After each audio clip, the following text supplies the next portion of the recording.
What's up, guys, and welcome back to the channel. And in today's video, we're going to be grading every fighter's performance from UFC 306 O'Malley versus Dvalishvili. I do this after every pay-per-view. I grade the fighters' performances based off both expectations and then their actual performance inside the cage. They kind of get bonus points if they fight a better fighter and perform well, or if they're fighting a shit fighter and don't look very good, then I'll dock them some points and they'll probably get a lower grade. So yeah, I'll be ranking every 20 fighters or all 20 fighters. I'll be giving them a grade from, A+, A, B, D, F, all that. And yeah, you guys let me know in the comments if you agree or not with my assessments. But yeah, let's get started. Starting off with Merab Dvalishvili, the winner of the main event. He won the bantamweight title. I'm going to give him an A. I can't quite go A+, maybe I'll move him later on. Maybe I will give him a better grade later on in the video in comparison to other fighters, because I usually like to keep it kind of even and have like the same amount of people in each tier. But yeah, Merab had a very good performance. He looked good against O'Malley, beat him pretty comfortably, won a minimum of 3 rounds, and the 3 rounds he won, he dominated, right? And then the 2 rounds O'Malley won on 2 of the scorecards were close. Like the 5th round, he definitely won on damage, but the 3rd round was close, edged it out. So you could say 3-2 or pretty close, but Merab easily won his 3 rounds compared to O'Malley, who scraped out one of them, and then the other one was on damage. He won. But yeah, Merab had a great performance. He got takedowns whenever he really tried to. It's not like he was just failing all of them. It wasn't like Jose Aldo. And the way I heard MMA Guru talking about this fight, the way he described it was like Merab was just holding O'Malley against the cage with no takedowns, he described it like it was the Jose Aldo fight. He describes every Merab fight like that because he refuses to give him credit for actually not even being an extremely boring fighter. I'm not saying Merab's the fucking most entertaining guy on the roster by any means, but apart from the Aldo fight, which Merab fights have been really stinky recently? The Yarn fight was actually fun. It was high pace, high output. He was moving forward the whole time. The Cejudo fight was pretty fun. And this O'Malley fight, it wasn't fun by any means, but it wasn't boring. There was things going on at all times. He was doing stuff on top. He wasn't just crotch sniffing, laying there, not doing anything. He was working, throwing ground and pound. So yeah, Merab's actually not he's not an unfun fighter by any means. And this performance, while not a barn burner by any means, or it wasn't some fucking Yuri Glover level of striker versus grappler matchup, I blame O'Malley. I blame all. If you want to say this fight was boring, blame O'Malley. O'Malley's the one who was on the back foot the whole time, not doing anything. Only ever threw one shot that basically hurt Merab, which was the body kick in the 5th round. And then even when he hurt him, he didn't do what fucking Rovich did to Zelhuba and start teeing off on him. He just kind of tepidly kicked him at range and tried to find more teeps to the body. There was, you needed urgency, you needed to finish him, and you didn't. O'Malley had no urgency in this fight. He really didn't look like he wanted it. Merab took it out of him, so I give Merab a lot of credit for that, and I think he deserves a pretty high grade for his performance. But let's move on, though, to the loser of the main event. Next up, Sean O'Malley. I'll give D a grade of a D. I can't say I'm going to give him a D. There's no Diddy. Pause.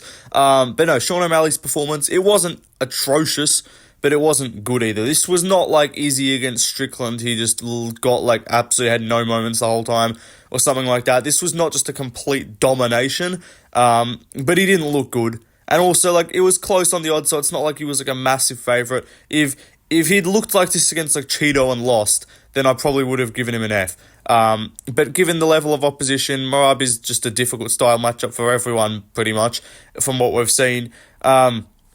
I don't think I'm going to dock him as many points. Obviously, you can't give him any higher than this because he lost the fight and he didn't look that good. It wasn't competitive. So yeah, Sean O'Malley, I'll give him the grade of a D because I'm not going to say I'm giving him a D. Fucking mega pause. But anyway, yeah, O'Malley, he looked okay, but he just didn't look good. His takedown defense looked terrible. He couldn't get up from bottom at all, really. He got held down extremely easily. So yeah, good job from Merab, but O'Malley performed pretty shit. Let's move on, though, to the co-main event. Valentina Shevchenko, the fight wasn't exactly fun, but she won 50-45 and she dominated Grasso and looked pretty good doing it. I mean, again, this fight was way more boring. If Guru's talking about it this is what Merab did to O'Malley, just lay on him the whole time. No. Merab actually did shit. Merab threw ground and pound. Merab actually made moments of the fight entertaining. Shevchenko just held Grasso down the whole time. But again, also, I can blame Grasso. Grasso just did nothing. she looked shit. So yeah, Shevchenko gets an A. Grasso, she gets an F. She looked awful. You can't be the current champion of the world and just fail to defend like a single takedown. Like, she looked awful. Apart from a few moments in the grappling where she would be going for some submissions, she had nothing. No get-ups, no takedown defense, no real effective striking either, to be honest. So yeah, Grasso looked terrible. Shevchenko looked pretty good. But let's move on, though, to the next fight. Next up, we've got Diego Lopez. I'm putting him in the A-plus category. Now, normally I reserve this for guys that got a finish, but there was only 2 finishes on this card, so I've got to expand the horizons. And Diego Lopez looked really good. He dominated Ortega, basically finished him in the first, almost finished him in the third. Really good performance from Lopez.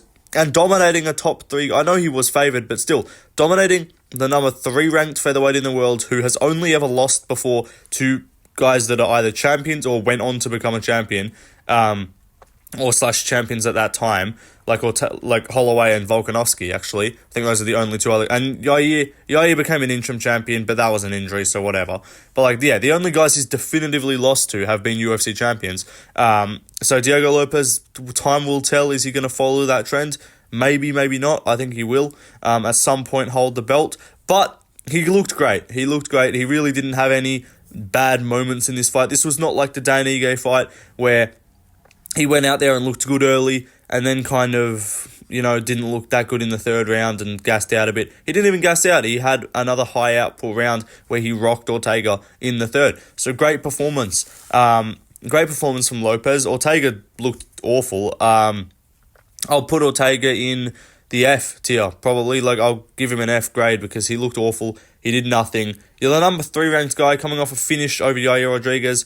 Lopez just smokes her. Maybe that's just Lopez being way too good. I think a lot of that is Lopez being too good. But Ortega also just looked awful. Like, he didn't have any offensive wrestling as per usual. That's why I picked him, and I don't know why. Like, that's a casual test of a fight. If you picked, like, I'm not saying you're a complete casual if you picked Ortega, but if you picked Ortega, you got to have a bit of a rethink about, like, your predictions in fights. Because, like, I know I had pretty shit picks for the card, right? My prediction rate was not good. But I also don't watch, like, fucking hardly any tape. But if you just think about it, like, you should just logically be able to think as a smart individual, as a intelligent person, and just think about who's going to win a fight between Brian Ortega, who has no head movement, no defense, no offensive wrestling, and only really wins fights against guys who are worse than him in a significant area, most of the time grappling, compared to Diego Lopez, who's younger, faster, more powerful, strong as well, has wrestling, has defensive wrestling. Like, there was no reason to pick Ortega in this fight, and if you did, you're retarded. But regardless, yeah, Diego Lopez looked good, Ortega looked shit, as I expected him to. Let's move on, though, to the next fight. Next up, Esteban Hrivovich versus Daniel Zelhuba. Esteban Hrivovich, I give him a very good grade. I think he performed great. He was a pretty big underdog. I'm giving him an A. Hrivovich performed great. It was a close fight. Could have gone either way based on the first 2 rounds. Obviously, third round was Hrivovich. First 2 could have gone either way, in my opinion. So it could have even been 3-0 Hrivovich. That's not like a crazy take. But I had it 1-1 going into the third. And yeah, Hrivovich obviously won the third, so I didn't mind the decision. But Hrivovich looked great. That third round was good. I'm not saying it was a flawless performance, but for such a good fight, I don't even care. Like, yeah, this was not a flawless performance like Shevchenko's fight was. Even Merab's performance was more flawless than this. But still, these guys had one of the best fights of the fucking year. So, respect. They did great. They looked good, both of them. Zelhuba didn't look as good. I'll give him probably like a C or B or whatever. Zelhuba looked okay. He looked good in the first 2 rounds. Looked good with that elbow as well, but was eye-poking a bunch, which is going to dock you some points. A little bit of cheating on the test, checking the answers next to you kind of thing. And then he got beaten up badly at the end and lost as like a -250 favourite, which is not a great look. But yeah, I wanted to pick Rovich. I like Rovich. I've been pretty high on him since his debut against Rajdabov. And yeah, both third round Rovich, I'm telling you, third round against Rajdabov, he had him hurt bad to the body. Camuela Kirk fight, I forget if it was the second or third, but he had a round where he beat the fuck out of him. Obviously, I mean, the KO against McKinney was round 1. But yeah, Rovich is going to bite down. He's got cardio, he's got conditioning, and he's going to go for it. I think I match-made him with Elvis Brenner for his next fight. I think that would be a really cool fight. Zelhuba, I think I didn't match-make him, but I wouldn't mind seeing him versus, like, some guy outside the rankings. I don't know, like Thiago Moises or something. Maybe that's a step up, honestly, from Rovich. So maybe you could do him versus like a Drakkar Close or like a Joaquim Silva type matchup. I don't know.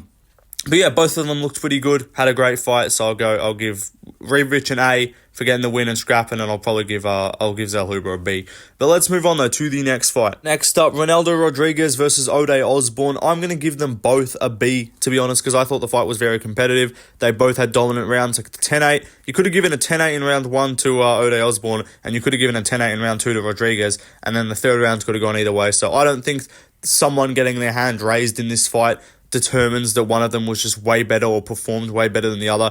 If anything, I actually think Osborne's performance all around was probably a little bit better based on expectations, because I thought he was going to get subbed in the grappling. He survived the grappling. He dropped in bad. Rodriguez's striking defense is definitely questionable as fuck. But yeah, good performance from both. I mean, fun fight, not a great performance, not very technical. They're unranked flyweights. But yeah, solid fight from both of them. Pretty fun, actually. The first round was nuts, and the second round was pretty close to Rodriguez getting a finish. So yeah, good fight. Let's move on though to the next fight. Next fight, we got Jamon against Aldana. I'm going to give Jamon an A for the performance. You know, I'd love to put her and say I'm giving Jamon the D, but unfortunately that's not the reality of the situation. But no, she had a good performance. Norma looked good. Unfortunately, the loose shorts did kind of dock her a few points. Probably could have gotten an A+ if we saw a bit more grappling, and the compression shorts would have been a bit of a better performance in my opinion. No, but she looked good. Beat the fuck out of Aldana, outboxed her, cut her open badly. Saw the cut on social media. Shit was fucking gross. Yeah, that was nasty. Good performance from Jamon. Aldana looked pretty shit, to be honest. Probably put her F. She looked awful. Really didn't have that many moments throughout the fight. You know, her last fight against Carol Hossa, she had a scrap, and it was like, oh, crazy fight between Aldana and Hossa. She looked really good. Well, no, she didn't look very good, but she was just tough. But yeah, Jamon, she's younger. Aldana's like 37, so I kind of should have expected her to not look as good, but I did think she was just a way better striker. But no, Norma outstruck her cleanly across 3 rounds, so tough performance from Aldana, not very good. But yeah, great win for Jamon. Let's move on though to the next fight. Next up, we've got Ignacio Bahamondes, A+, probably the best performance on the card, to be honest. Fucking dispatched of Torres inside around, KO'd him, dropped him bad, just pretty much got him with the counter right hands just twice in a row. Torres did the same thing twice, so yeah, he's getting an F. But Bahamondes looked great. His striking looked clean. And you can't predict when he's going to show up, but his last 2 fights he has, and he's gotten 2 KOs as a result. I think the Yargos KO, I don't know which round that was in, but this KO was nasty. First round finish for Ignacio Bahamondes. I don't mind him versus Jalen Turner. I know he lost to Ludovic Klein, who should be getting a ranked opponent because he beat Moises. He beat Bahamondes and Moises. The Bahamondes been aging pretty well now. So Klein's going to take care of business. He's fighting Roosevelt Roberts, which is not going to go well for Roosevelt Roberts. He's going to get smoked. So Ludovic Klein deserves a ranked opponent. But yeah, the loss there ain't aging badly. But sometimes Bahamondes just forgets he has legs and thinks he's a boxer. But no, when he remembers he has legs and he actually uses his range and stuff effectively and doesn't just stand in boxing range with a guy who's got like a 5-inch reach disadvantage in Ludovic Klein and get outboxed, you know, he looks good. So yeah, good performance from Bahamondes. Not great from Torres. Yeah, F tier for Torres. He looked awful, and he was a favourite too, which was rough. But let's move on though to the next fight. Next up, Souza's also going in the A+ category. She was one of 2 fighters on the card to get a finish. First round stoppage over Yasmin Jauregui. Big underdog too, so she gets bonus points there. And yeah, dropped her bad and finished her on the ground, put her out cold with a choke. Great performance from Souza.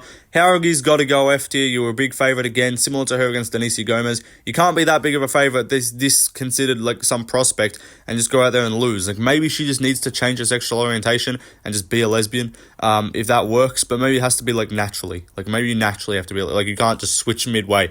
But that would instantly improve her odds of winning fights in the future against other lesbian opponents. So yeah, good win from Souza. Jauregui looked awful. I mean, she looked good. She was winning the fight, but then yeah, got dropped. She's got a chin issue clearly, and just can't handle the lesbian powers. That's unfortunate for her. Let's move on though to the next fight. Next up, my boy Josh Van. I'll put him in the B tier, I'll say. Or a grade of a B. Look, he didn't have a flawless performance. He got scrappy. He got dropped in the first. Got dropped also or rocked in the second. Was teeing off on Sheira. Had a really fun. This was like the start of the fun fights of the card after Rosas, which kind of sucked. But yeah, the second round of this fight was really what set the tone. I mean, he got dropped in the first. I was like, for fuck's sake, he's back too soon after the Johnson loss. He's going to lose here to Sheira. He always gets dropped, though. He got dropped against Borjas as well. But no, Van's combinations, when he gets them going, are sick. He was beating the fuck out of Sheira to the body, mixing it up. And then Sheira's held onto the cage to keep himself up, and then threw a spinning back fist, landed it and rocked Josh Van. So crazy round 2, but good performance overall from Van. He wins the third pretty clearly, gets the W. Good job from Joshua Van. Edgar Sheira's, yeah, he looked alright. I don't know. I'll probably put him same tier as Van. It was a similar sort of fight, a similar performance from both. I expected Van to win, so in comparison, Sheira's did better than I expected. I didn't think Sheira's was going to look like he didn't look great, but he looked better than I expected, I'll say that. So yeah, I'll give him some bonus points.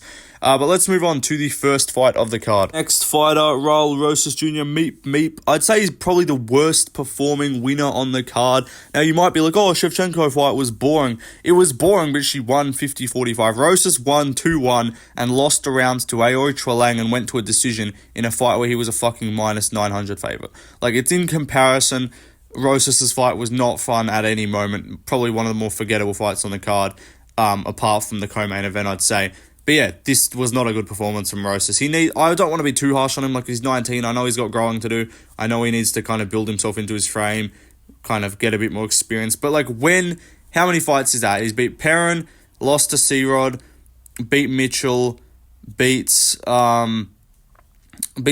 That's his 5th UFC fight, I'm pretty sure.